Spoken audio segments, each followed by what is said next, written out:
hoje, satisfação enorme.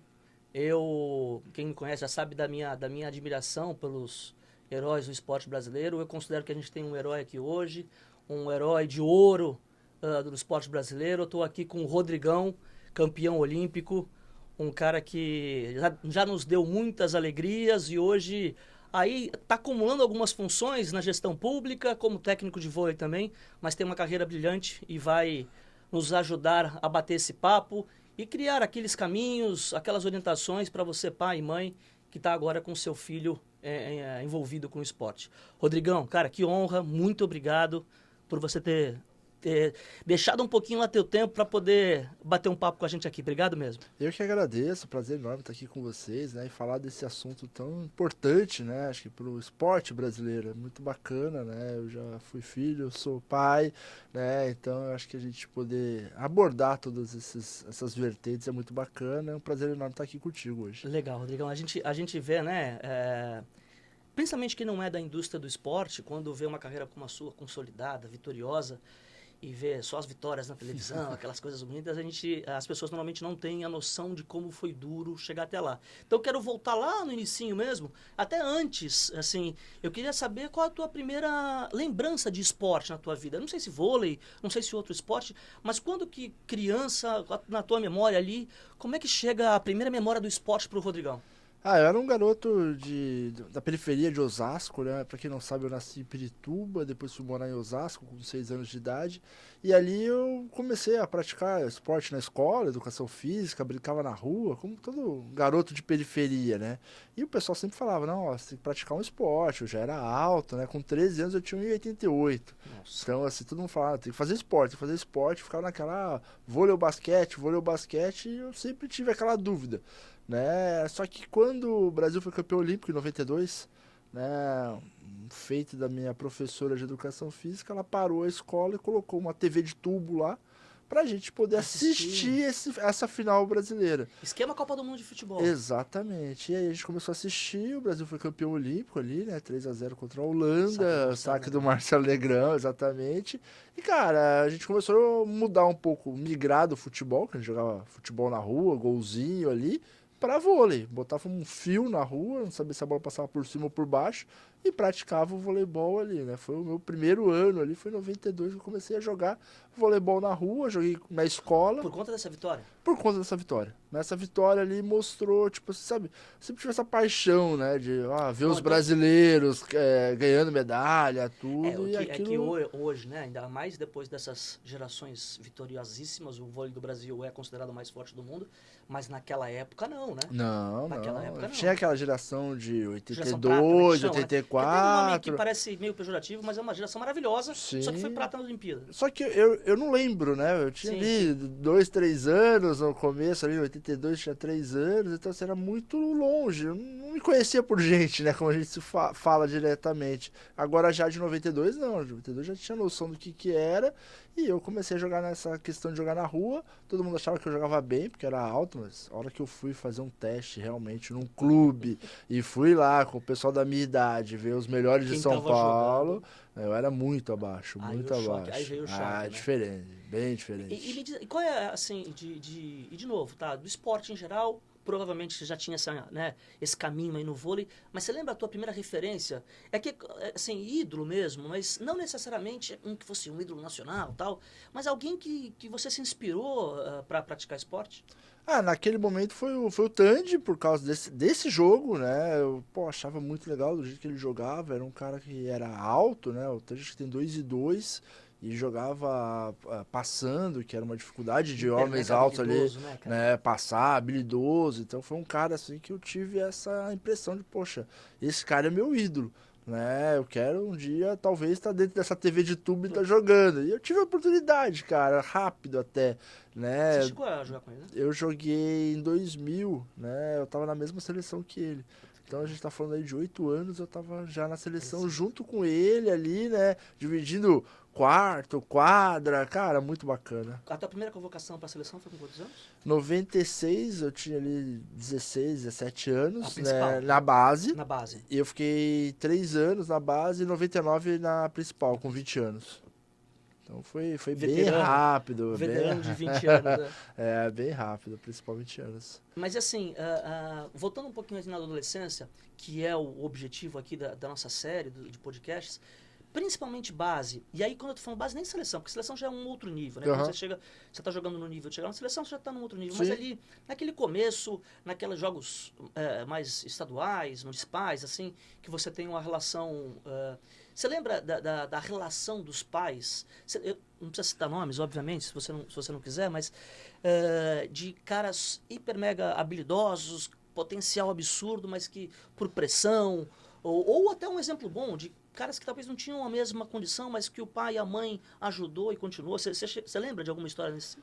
Teve muitos. Eu vi várias coisas de Sim. pais, assim, né? Muitos pais que iam nos jogos, que apoiavam, mas assim, que por ter uma certa experiência, eles não se metiam um pouco na vida do atleta ali, né? Eles iam, torciam, e eu acho que era mais ou menos até o perfil dos meus pais, porque os pais, eles não entendiam muito de esporte. Então eles iam, eles assistiam, mas eles não comentavam se eu joguei bem, joguei... Não, eles ficavam meio ali inertes, né? Eles só iam torcer pro time, independente se eu jogasse ou não. O importante era a vitória, né? Isso que eles gostavam, né? Mas não se metiam na questão de falar com o treinador. Hoje você tem isso, né? Às vezes o pai vai e fala com o treinador. Quando eles perceberam que passou de uma atividade e era uma coisa que você queria, assim, como é que foi essa relação para eles? Porque uma coisa é, pô, meu filho tá praticando esporte, que legal, lindo, maravilhoso. Meu filho quer viver do esporte. Isso teve alguma mudança de comportamento deles? Como é que foi esse momento e esse papo com eles? Eu acho que são várias dúvidas que os pais têm, né? A principal e a inicial é essa saída de casa, né? Debaixo das asas dos pais ali para você sair no primeiro ano. Eu troquei toda a minha vida. Quando eu passei no clube, né, para jogar realmente. Foi Suzano? Não, em Banespa. O que aconteceu? Em 92 eu vi tudo isso acontecer. 93, início de 93, ali por volta de fevereiro, minha mãe assistiu uma reportagem da TV falando que tinha uma seletiva. E aí meu pai falou, leva ele tá jogando na rua, né? Quem sabe ele não passa lá e vai ser um atleta. Aí meu pai acabou me levando nessa seletiva. Chegou nessa seletiva lá, eu era um dos mais altos, mas não sabia jogar. O nível da rua não dava para jogar num clube, né? E acabei tendo o convite, não de fazer parte da equipe, porque teve 14, né, selecionados para fazer parte da equipe. Eu fui um dos 3 selecionados para treinar somente. Então o técnico foi muito realista. Falou assim, olha, você não tem condições de fazer parte da equipe, mas se você quiser vir treinar com a gente vai abrir as portas para você vir treinar. E eu tive que mudar minha vida. E aí, onde meus pais me ajudaram e apoiaram, né? Porque não é fácil. Quando a tua mãe te levou e quando ela viu essa matéria, na hora você aceitou, é isso que eu quero, vamos ou não? Eu fui, mas sem pretensão até mesmo de passar. Eu queria conhecer, ver como que era. Eu não saía daquela região ali, da periferia. Eu não tinha esse conhecimento, não sabia nem onde era o Banespa. Entendi. Né? Então, pra mim, era tudo novidade. É pra ir? Vamos ver o que acontece. Dessa época, tem algum jogador que virou ou você daquela geração, daquele time lá, foi o único que virou? Da minha idade, né? Naquele momento aí do Banespa. Nesse momento, o Rafael, o Carioca, ele jogou na seleção, chegou depois que eu, mas chegou na seleção também, né? Teve o Rodrigo Moraes, que jogou no nível de clubes, assim, né? Tem um cara que virou treinador, tá na Espanha como treinador, não joga, né? Não jogou profissional, mas virou treinador. Mas, assim, teve vários atletas, assim, que acabaram se tornando pessoas melhores ou no esporte ou fora dele, mas foi muito bacana. Aí você foi convidado para treinar sem, imagino eu, nenhuma promessa que ficaria, era assim, vem aqui... Nada. E pra me chegar lá, Duda, eu tive que mudar minha vida, porque eu acordava ali por volta de 9, 10 horas, eu estudava das 11 às 3, então ia pra escola a pé, com a garotada ali, chegava lá, estudava das 11 às 3, voltava, ia pra rua, brincava, ajudava minha mãe em algumas coisas. E o treino era à noite? Não tinha treino nessa época. Essa é 92. 93, quando eu passei, não dava pra estudar mais nesse ritmo. Nesse horário. Eu tive que estudar de manhã. Pra estudar de manhã, minha escola não tinha. E aí eu que não ia pra Osasco, porque eu morava meia hora de Osasco, né? Do centro de Osasco. Eu não ia normalmente ali pra Osasco sozinho. Eu tive que começar a pegar um ônibus 6h30 da manhã, chegar a estudar às 7 horas até 12h30, sair de lá correndo, pegar 2 ônibus até Santo Amaro, que é quase do outro lado da cidade. Eu pegava um até Pinheiros, mais um até Santo Amaro. Treinava das 2 às 5 da tarde. Quantos anos isso, Rodrigo? 13 anos. 13 para 14 anos. E aí, 5 horas acabava, tomava um lanche, que eles davam um lanche pra gente, tomava um banho e voltava. Chegava em casa 9 horas. Né? Eu lembro que Morto. passava ali no CEAGESP o pessoal subindo com as compras, com fruta, com tudo. E eu lá no ônibus com 13 anos, né, buscando o meu sonho. E aí onde eu falo que é entre os pais, porque não é fácil pro pai abrir Exemplo, mão, exemplo né? Ó, espetacular. vai atrás Vai. do seu sonho. Não é tão simples. Meu pai não tinha condições de me levar Sim, todo sim. dia, Não, e obviamente entendeu? nem preciso falar que não tinha celular, Não tinha comunicação nada, não nenhuma. tinha Era nada. rezar, abençoar quando sair e rezar quando chegou, né? Exatamente. Se eu não chegasse no ônibus, né, que, tipo, tinha um ônibus ali que era o horário mais ou menos de Eles chegar. ficavam esperando. Ele atrasa 15 minutos, mas assim, passou meia hora, já bate o desespero, E, né? e quanto tempo demorou pra você fazer parte da equipe, assim, de te formalizarem que você ia começar a jogar? No final do ano, eu comecei a participar de alguns jogos. Comecei a usar a camiseta do time Que aí realmente, é um ir para os orgulho, né? jogos, né? Porque muitas vezes, quando eu chegava para treinar, depois de toda essa via sarra aí, eu chegava lá, o técnico falava assim: olha, vocês três que são só convidados, pega a bola e vão para a quadra de fora, porque a gente vai usar a parte coletiva. Então, assim, a parte mais gostosa que você quer jogar e Uhum. tal, você tá fora. Então, isso às Só vezes fundamento, só fundamento. desanima, né? Então, não foi difícil. Aí, no final do ano, eu comecei a jogar, e no ano seguinte, eles me fizeram uma proposta de morar dentro do clube. Dentro do clube tem uma casa do atleta. E aí cabiam 12 atletas lá dentro. Eu peguei, fui uma das vagas ali que eles me deram. Aí me deram vaga para morar lá dentro. Eu comecei a estudar numa escola particular, que eu nunca tinha estudado, né? E Eles te deram almoço. a escola Me também? deram a escola, a bolsa de estudo e tudo ali dentro, né? Almoço, janta, café E da isso mudou tua manhã. vida, né? Mudou minha vida, porque aí ficou muito mais fácil me dedicar ao esporte, né? Ficou um pouco mais difícil os estudos, porque a escola era muito mais forte, tá? Sim, Meu pai sim. também teve que me ajudar na compra ali dos materiais, que Materiais. também não era barato. Sim, Mas sim. foi um super investimento. Foram 2 anos que eu fiquei morando lá dentro, que me Não, ajudou legal, muito. legal que eles investiram no atleta, porque obviamente se tinham 12 vagas e você foi uma das 12, obviamente eles acreditavam em você, Sim, sim. mas também te ajudaram na educação como homem, Sem né? Porque uma coisa dúvida. que eu falo bastante aqui, tenho falado bastante nessa série, é o lance do, né, em qualquer esporte, em qualquer, você para chegar a querer ser profissional, você tem que passar na base e estar naquele grupo para sonhar para ser um 1% que chega. Exato. Senão não chega. Né? Quem está na base com 17, 18 anos, mesmo num grande clube, e seja que esporte for, Aham. tu não tem garantia de absolutamente nada ainda, né? Nada. Tem 1% que chega. Só que você tem 100% de certeza de continuar sendo filho do seu pai e da sua mãe. Então, eles têm que pôr isso na balança. E é legal esse negócio de investir também no estudo para que... Tem uma segurança também, caso não desse. Mas deu, graças a Deus, né? Isso é importante, né? Isso eu acho que a gente passa muito para os atletas, passa para meus filhos, né? A oportunidade de você melhorar a cada dia, Sim. né? O estudo, você agrega conhecimento a cada momento, é E importantíssimo. hoje ainda tem né, a possibilidade do online ainda. Então, eu digo Sim. para atleta, né? Óbvio que o presencial, a Naquela escola, época não tinha. Eu lembro se você não que fizesse, você não tinha o que fazer, como aprender. eu terminei o terceiro ano ali do colegial, né? Já em Suzano, já numa outra fase ali, fui fazer o vestibular no final do ano. E aí meu técnico virou pra mim e falou assim: não, tranquilo, você só precisa escolher se você vai jogar ou se você vai estudar, porque os dois você não vai Vai conseguir conseguir. fazer. Então resolve sua vida. E como é que Só, foi? e me avisa. E os teus pais nessa decisão, ou foi 100% sua? Não, foi 100% minha. Eles te liberaram para tomar essa Ah, decisão e te eles apoiaram. falaram, se você quiser estudar, você vai estudar, se você quiser jogar, você vai jogar. E aí, a dúvida, nesse momento aí, você já tinha aquela coisa dentro, vou viver disso, ou ainda estava vendo o que ia dar? Porque você passou de completar time para depois alojado, e, Então, mas e você dentro aí, e o Rodrigo, o que pensava? esses 2 anos alojados, apesar de eu estar morando lá dentro, estudando lá dentro, tudo, eu jogava já ia a todos os jogos e tal, mas eu não era titular da equipe, né? Comecei a ser titular no final desse segundo ano morando lá dentro, né? 3 anos de vôlei, mas o segundo morando dentro do clube. E aí nesse final eu ainda tinha dúvidas se eu ia chegar, se eu não ia chegar, era muito distante na minha realidade. Mas É, você queria. eu queria, A tua decisão ali era, quero viver disso. sim, mas eu ainda tava ali tava no segundo colegial, então eu tinha mais um ano de escola, tal, dava Ia ter tempo tempo, de pensar. Quando virou o ano, o que aconteceu? Eu lembro até hoje, dia 15 de janeiro, eu recebi um e-mail de uma convocação para apresentar na seleção brasileira de base. E foi minhas últimas férias.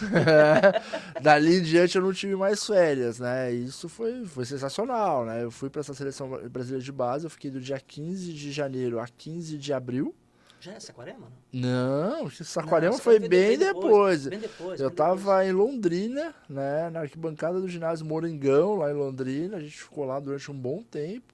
Eu fui pro Sul-Americano da categoria em Assunção, no Paraguai, né? E ali eu comecei a acreditar que era possível, né? Eu fiquei 4 meses fora. Então, eu mudei de clube, eu saí do Banespa, fui para Suzano, porque o Suzano montou um time, né? Super Onde time. Depois eu... virou um super time, né? Mas a proposta do Suzano para mim era que eu pudesse jogar. Eles iam montar um time da minha idade, que ia jogar as categorias da minha idade e a idade é superior. E ficar, talvez, no banco do adulto. A parte do banco do adulto eu não acreditei muito. Mas eu falei, poxa, eu vou jogar, porque aqui eu não jogava. Né? Então eu mudei para Suzano, perdi a escola particular, porque Suzano era a escola do estado, mas eu falei, eu quero jogar, isso que eu quero. Faz 3 anos que eu tô treinando e eu não jogo. Então eu fui para lá pra jogar. Só que eu fiquei 4 meses na seleção brasileira, praticamente até abril. Voltei de 15 de abril a 15 de maio, fui pra escola, porque conhecer ali, estudar um pouquinho. 15 de maio eu peguei outra seleção, que era 2 anos mais velho. E aí eu fiquei de 15 de maio a 15 de setembro na seleção juvenil na época que era. E eu voltei para Suzano praticamente em outubro, para estudar outubro e novembro. Esse ano eu comecei a entender que eu Realmente. ia realmente ser um jogador, porque eu falei, poxa, eu fui para 2 seleções no mesmo ano, eu já estava ali, né, jogando na minha categoria, jogando na categoria acima, no banco do adulto, que o que eles prometeram acabou acontecendo e eu nem imaginava, né, eu era banco de um americano e de um russo.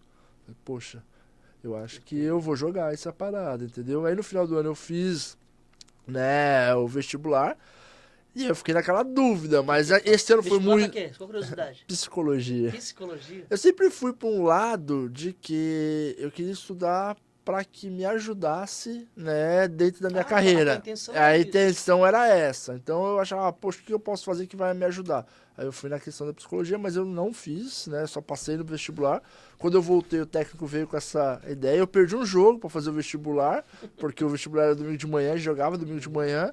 E ele falou, tudo bem, você só escolhe e me Me fala. E avisa. aí eu falei, não, eu vou jogar e acabou dando Essa, certo. hoje, né? E óbvio, dando tudo certo, você tendo essa carreira linda que você teve. Eu acho que o principal desafio, eu queria ver como é que você enxerga isso, dos pais, principalmente nessa idade aí, que é justamente aquilo, né? Que você tem possibilidade, mas você ainda não é um profissional. Sim. Assim como você está todo mundo buscando ali, você tem ali os seus concorrentes naturais de vagas, em esporte coletivo, até em esporte individual mesmo, por causa de ranking. A questão da maturidade, porque, obviamente, que você está falando aí, você tinha 17, 18 anos, né? Isso. Você não tinha a maturidade de um garoto normal de 17 anos. Nem dá para ter por conta dessa rotina. Aham. Né? A pessoa que está no esporte, normalmente, ela fica mais madura, mais rápido, vai. Sim, Porque sim. ela tem que viver fora, longe dos pais, muita viagem, se virar, não vai ter ninguém cuidando de você, então assim, se vira, né? Esteja aqui amanhã às 9 pronto, e você tem que estar lá amanhã às 9 pronto. Como é que você vê essa relação entre pais e filhos nesse sentido, de maturidade? Porque, ao mesmo tempo, né, que a sensação natural é de querer proteger, de querer ajudar, ao mesmo tempo, se não deixar ir, não vai. Exato. Né? Como é que você vê hoje, e fazendo um paralelo com aquilo que você viveu nessa idade? Eu acho que é uma decisão muito difícil, realmente, né? Você tem que abrir mão, de uma certa forma, você tem medo de se perder, porque ali é a área de formação ali, né? Formação de caráter, né? De amizades e tudo. Então, Você vai ter uma autonomia que ninguém sabe como você vai reagir, né? exatamente. Então, assim, eu acho que é uma questão bem difícil, uma questão de confiança ali, que você tem que.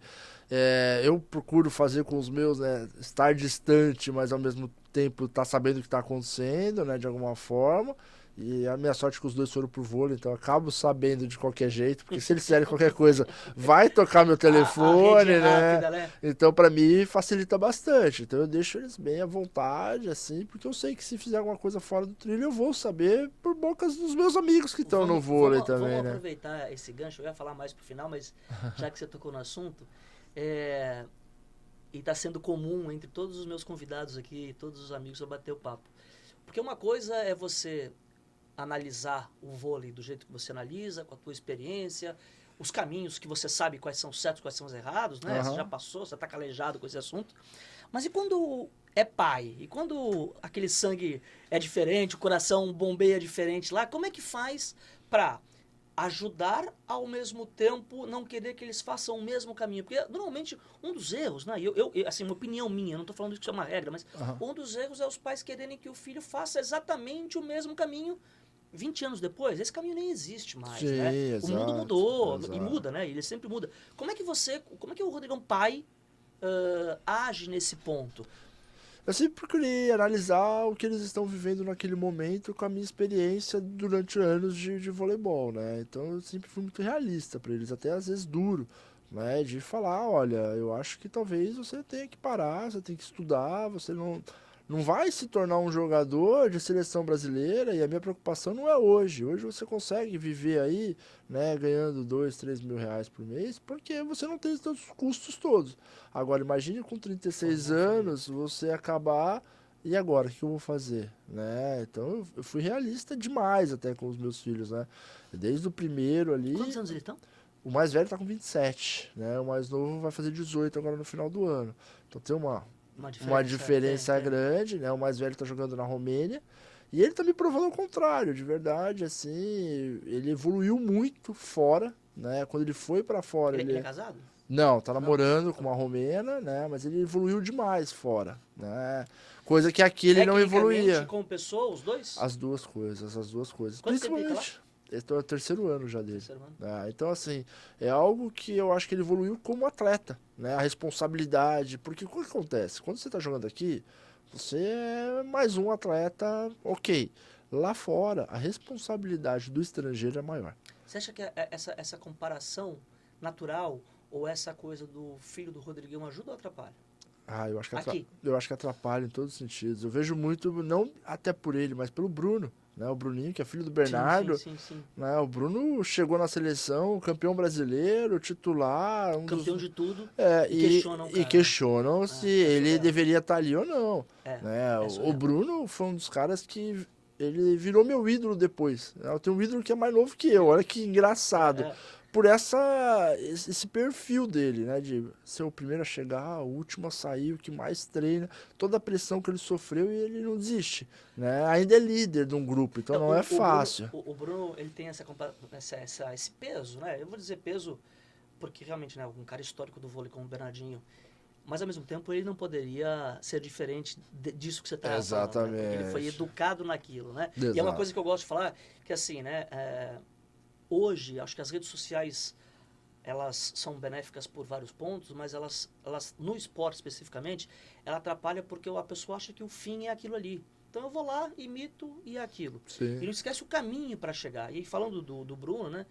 Ninguém é titular da seleção de vôlei por acaso, 15 anos, por causa do pai, jamais. Por causa de uma indicação, né? A indicação te ajuda em um ou outro momento ali, abre uma porta, mas você se manter ali, é seu trabalho. E o processo, né? É aquilo, né? De você cada dia melhorar. Tem aquelas famosas frases e cortes do Bernardinho pela internet do não reclame, né?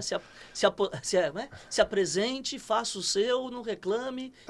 Imagina com um filho, né? Os grandes atletas campeões é isso, né? Você tem que ir lá, executar da melhor forma possível e amanhã é outro dia. O que você fez hoje não te garante nada para amanhã, né? Começa tudo do zero de novo, tem que buscar o tempo todo. Essa questão o coletivo, né? Eu acho que tem um pouco mais do que isso, porque o esporte individual ele acaba sendo mais matemático no ponto de vista do ranking, né? Sim. Tem o duelo, o coletivo tem a convocação, então tem o subjetivo e o gosto do treinador, né? Uhum. E aí começam a rolar os famosos fantasmas e lendas de fulano prefere aquele, fulano não prefere aquele. É claro que sim, o técnico tem que fazer uma escolha, no caso do vôlei são 12, né? Sim, 13, né?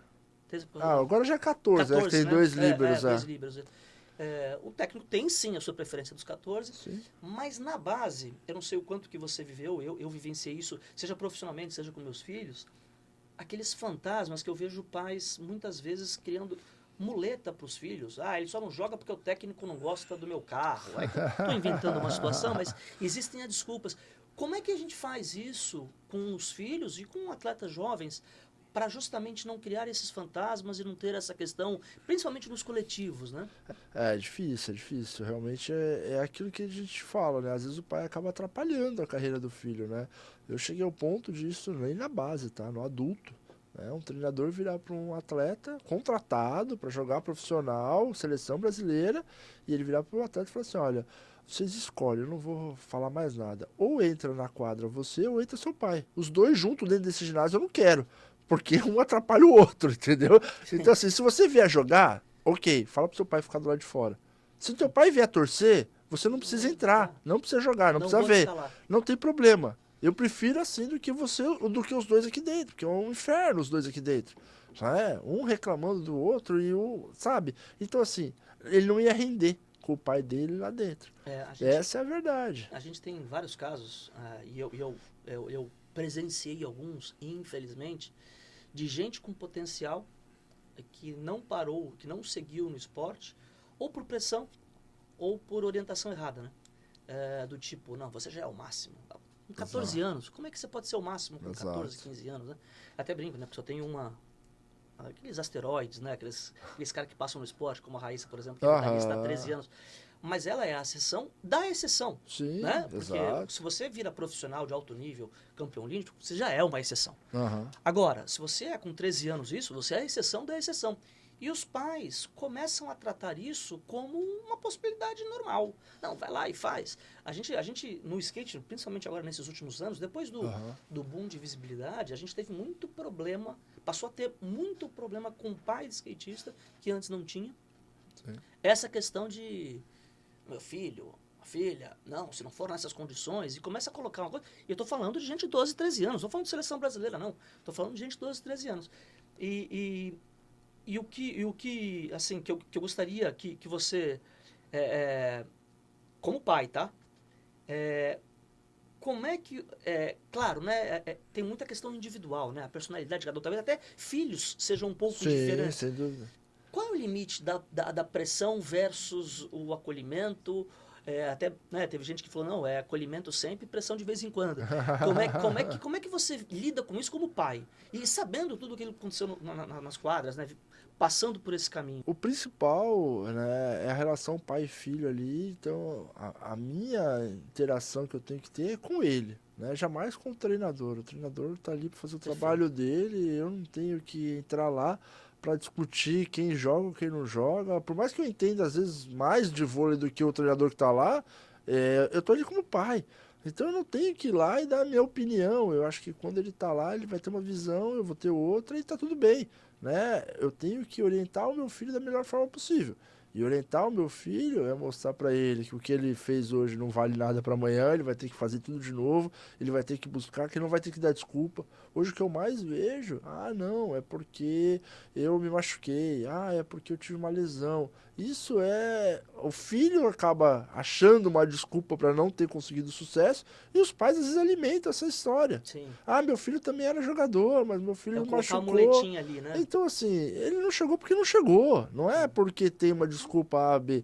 Então eu falo isso para os meus filhos, se vocês treinarem, se vocês buscarem o seu espaço, vocês vão se tornar o melhor que vocês podem ser. E às vezes o melhor que vocês podem ser pode ser uma seleção brasileira, pode ser o melhor de um jogador de um clube, de um país, depende de cada um onde vocês podem chegar. Na conversa com a psicóloga que a gente teve aqui, ela citou alguns dados assim até alarmantes, que a maioria das crianças, aí crianças eu estou falando de 10 a 14 anos, às vezes condicionam o resultado por conta do comportamento do pai, né? Do pai e da mãe. Elas condicionam o resultado ao amor materno. Então, se eu não ganhar esse jogo, meu pai não me ama. Então, ela falou que a preocupação com a base está cada vez maior, porque tem pais que reagem negativamente, nesse caso, a essa questão, né? De justamente colocar ali o filho numa pressão de que se ele não fosse bem sucedido em quadra, ele não seria. E isso que me deixa maluco do ponto de vista pessoal, né? Porque a chance de qualquer pessoa ser atleta profissional é muito pequena. Sim. Né? Muito pequena. Por isso que eu te fiz aquela pergunta desse time aí, quem virou. Né? Você era um cara que era o 13º, 4º, 5º, não dá pra saber. Sim. Mas você era lá no final da fila e você foi campeão olímpico. E muitos caras não viraram, né? Só 2, 3. É 2-3, mas não nível de Olimpíada, né? Eu tô falando... Sim. É Que dificílimo. que viveram no Sim. jogo. Então, o que eu tô querendo dizer é que, principalmente nessa cidade, cara, que eu acho também, que eu quero um comentário seu sobre isso, até porque você, além de ex-jogador, campeoníssimo, hoje é técnico, a minha opinião é que hoje o Brasil trabalha muito mal a sua base de esporte. Técnicos são mandados embora ou contratados nos esportes coletivos e nos esportes individuais, a equipe ali, o staff, de acordo com o resultado, sendo que você está numa fase de formação. Tem uma frase, um vídeo famoso, aí também viralizou na internet, o Muricy Ramalho, reclamando que ele não tinha que ensinar lateral direito a cruzar. Se o cara chegou no profissional, ele tem que saber cruzar. Exato. Só que ao mesmo tempo a gente tem um sistema hoje que o lateral direito ele é programado para que ele tem que ganhar aquele jogo a qualquer custo. Como é que você vê isso? O vôlei tá assim também? É complicado, você vê cada vez mais cedo, né, colocar os atletas nas posições até, às vezes eles não fazem aquela rodagem de fazer tudo, e às vezes também tem essa pressão do pai, né, às vezes você vai lá no sub-15 assistir o jogo, o pai tá na grade xingando o filho, xingando o adversário, sabe, então assim, eu acho que a gente realmente precisa repensar essa base, né. O Palmeiras, eu não sei se você sabe, o Palmeiras ele tem ele tem de um tempo para cá revelado muitos talentos. E a gente acha que é sem querer, e Não, óbvio que não é. É eu acho que trabalho, não. é sorte, né? Dizem que sempre era sorte. E eu vi uma entrevista do João Paulo, que é o rapaz que cuida da base do Palmeiras, e hoje é regra do sub que começa a disputar o Paulista, acho que é 14. De um sub desse até o sub-20. Primeiro é sub-11. Não, mas eu acho que do Paulista já? Bom, eles são obrigados a jogar em 3 posições. Não interessa, pô, mas eu sou o 9 artilheiro. Tudo bem, você vai jogar de 11, você vai jogar de 10, você vai jogar de 8 na base. E se a gente perder, faz parte. O Palmeiras já está com essa cultura. E você vê que começa a surtir resultado. No vôlei você também tem isso, da especialização precoce, o cara só faz aquilo. Total. Hoje você pega o sub-15 e tá jogando desse jeito. Já tem lá o levantadorzinho, já tem o líbero, já tem o atacante de meio. E eles precisam rodar. Né? É um lugar ali, é uma base, uma categoria. Eu até brinco, né? Que, tipo, quando você tá. A gente lá, hoje a gente tem do adulto até o sub-15. Então você tem todas as categorias. E eu vou assistir às vezes os jogos do sub-15 e é muito fácil, né? Por quê? Se eles acertam, é legal pra caramba. Sim. Se eles erram, tá tudo bem, porque eles estão começando. Eu não quero ganhar o campeonato sub-15. Não é o meu objetivo ser campeão. O meu objetivo é ser campeão adulto. Né? Só que eu preciso formar esses atletas. E aí, às vezes, se eles estão ali, eles podem errar. Por que não a gente arriscar mais? Por que a gente não trazer eles para uma realidade de provar todas as posições? Ali é a hora dele saber cobrar o lateral, dele saber sacar, levantar, atacar de meia, atacar de ponta, porque às vezes você precisa mudar um atleta quando chega ali do juvenil para o adulto de posição, é um Deus nos acuda, você não consegue mais, hoje está cada vez pior. Quando eu comecei, na minha época não tinha líbero. Então a gente treinava passe, a gente treinava defesa. Hoje, com o líbero, o central não treina mais passe, não treina mais defesa. Se ele precisar fazer alguma coisa depois, eu joguei uma Superliga de ponteiro, né? Com 2,4 metros, tal, passando, atacando e jogando. Agora, você pega o Lucão e põe ele de ponteiro. Esquece, não vai conseguir. Né? Porque não teve base pra isso. Porque quando ele começou ali, ele já tinha o líbero. Então, na hora do líbero, ele já não defende, ele já não passa, já muda totalmente. E era a hora dele aprender. Né? Infelizmente, graças a Deus é o Lucão. Mas se é um outro atleta né, que precisasse mudar de posição, você não consegue. Você lembra de algum fora de série da tua época de juvenil, júnior e tal? De que passou por isso e não virou? Vários.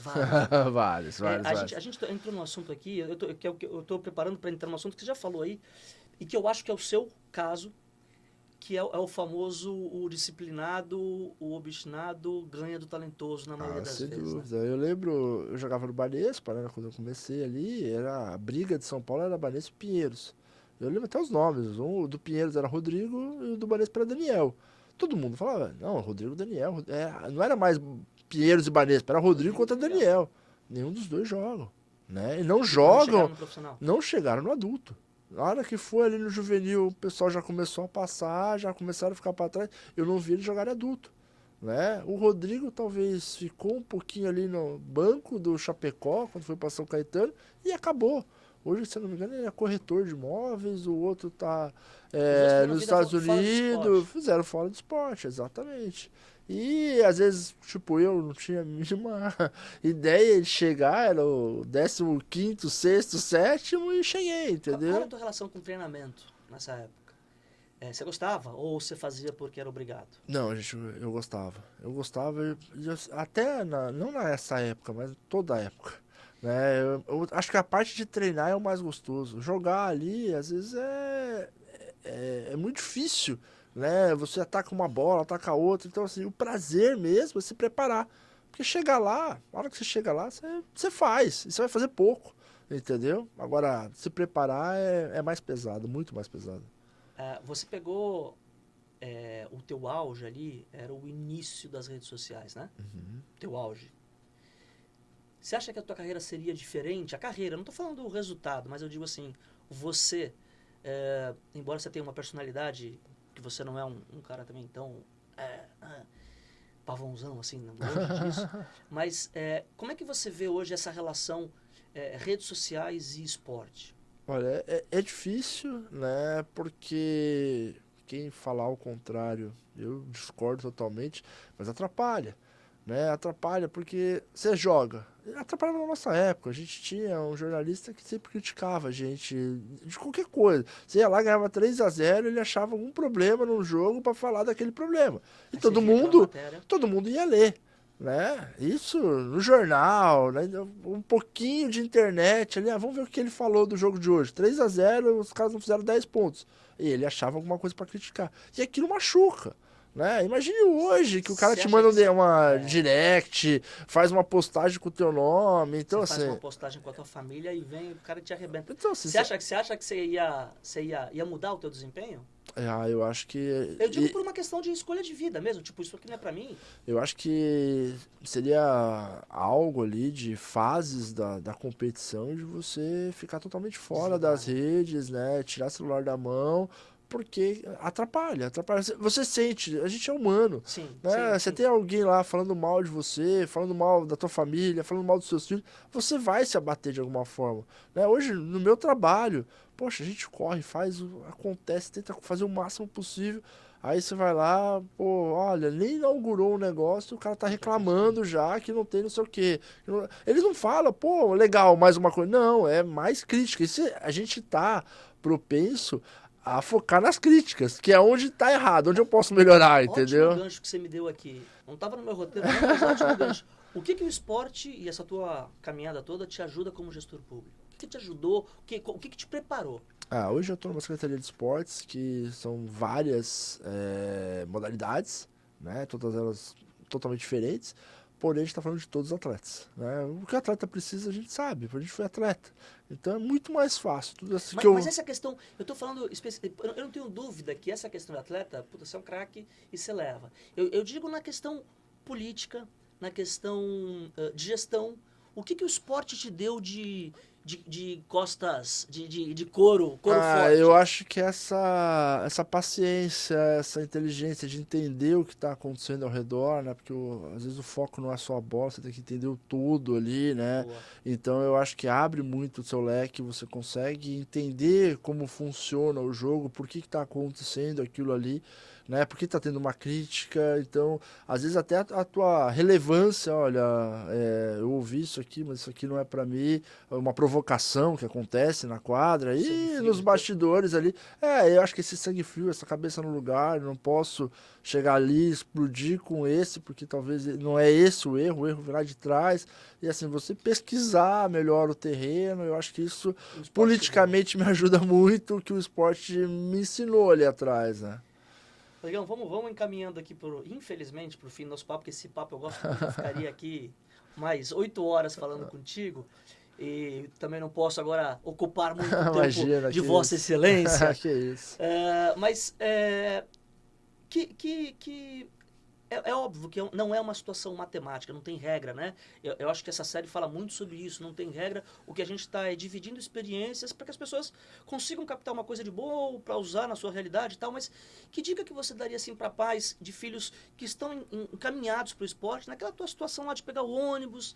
O que você faria hoje nessa situação? Que dica você daria para os pais? Eu acho que os pais eles precisam estar próximos aos seus filhos, mas não invadir o espaço deles, né? Entender que eles estão evoluindo, que eles precisam, né, sair debaixo das asas, que eles precisam tomar decisões, né? E a gente está ali para orientar, né? Olha, melhor esse caminho, é melhor aquele, mas assim, não você ir lá e tomar a decisão pelo seu filho. Seu filho tem que fazer isso, seu filho é aquilo, e eu acho que isso não. Eu acho que isso é a vida dele, você tá ali para ser um companheiro, ser um amigo, né? Poder orientar dos percursos ali que você já passou, mas jamais tomar a decisão no lugar Então, dele. ser adepto daquela frase, filho é feito para voar. Exato, eu acho sim.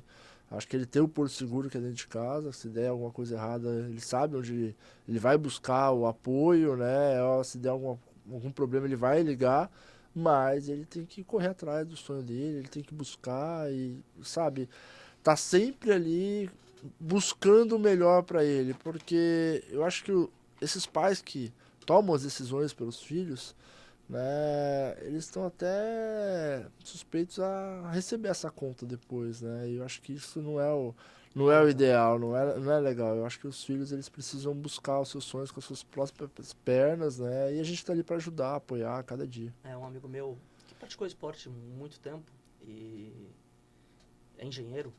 Não tem, assim, praticou esporte como a maioria dos brasileiros, mas Aham. nunca em nível de competição assim.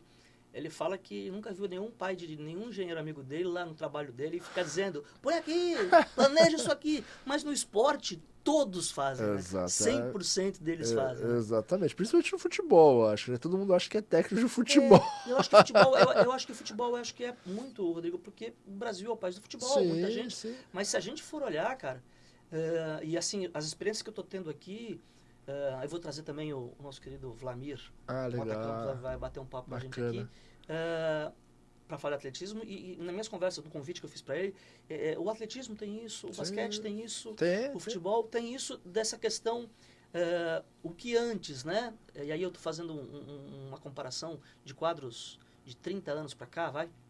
O que antes era uma profissão que os pais não queriam, hoje existe uma forçação de barra para o filho ser atleta de alto nível, como se fosse uma escolha simples, né? Quero que meu filho seja, né?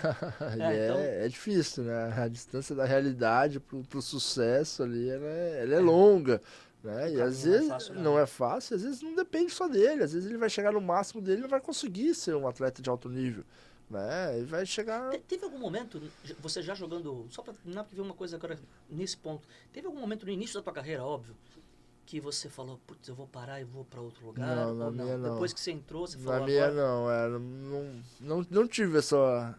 Nenhum momento, de verdade, assim, nenhum momento eu tive lesão, e a lesão eu falei, pô, tem que correr atrás, vou ter que, né, desde o busão lá, e aquele que você é, falou agora, tô aqui, não saiu mais, ninguém me tira mais. não, eu era moleque, eu gostava, né, pô, eu tô viajando, eu não saí de casa, cara, ficava Sim. ali, então, pô, pegar 5 anos pra mim era legal, eu tava amarradão, ia treinar, corria, pô, isso era muito gostoso, depois fui morar fora, pô, Demais. com 14 anos morando Quantos países? fora, que eu morei. Jogando, Morei na morou. Itália, morei na Turquia, Turquia, Irã, Catar, Irã, não sabia. Indonésia. Bastante, Isso é uma experiência de vida que bastante. não, só o esporte te dá Sem mesmo, né, cara? dúvida, sem dúvida. Mora sozinho lá, tudo, pô. Novas culturas, não, É ver tudo, né? muito bacana Rodrigão, mesmo. cara, de novo, eu vou ter que terminar aqui, porque é o nosso acordo de tempo, mas eu vou te falar que eu ficaria horas. Muito obrigado, Eu que cara, te agradeço agradeço. mesmo. Pra mim, e eu falo isso coração mesmo, eu acho que atleta de alto nível pra mim já é outra coisa. Atleta campeão olímpico, então pra mim tem que estar num potinho ali em cima da prateleira todo dia guardado, porque eu respeito demais. Parabéns, Valeu, muito obrigado. obrigado pela tua carreira. E ó, pra terminar tem um presentinho surpresa, a ON, loja de Caraca, roupa aqui de Santos, melhor roupa de Santos. Deu um obrigado. voucherzinho de R$ 500 para meus convidados, um presentinho, Opa, que você vai poder comprar lá roupas de ótima qualidade, todas as marcas boas do mercado estão lá. Meu amigo Juliano me deu esse presentinho para meus convidados. Valeu, Obrigado, viu? Obrigado. Valeu, Até a Rodrigão. próxima. Um Valeu, abraço. tchau, tchau. Obrigado, gente. Vamos terminando aqui esse papo muito legal com o campeão olímpico Rodrigão. Até o próximo episódio. Grande abraço.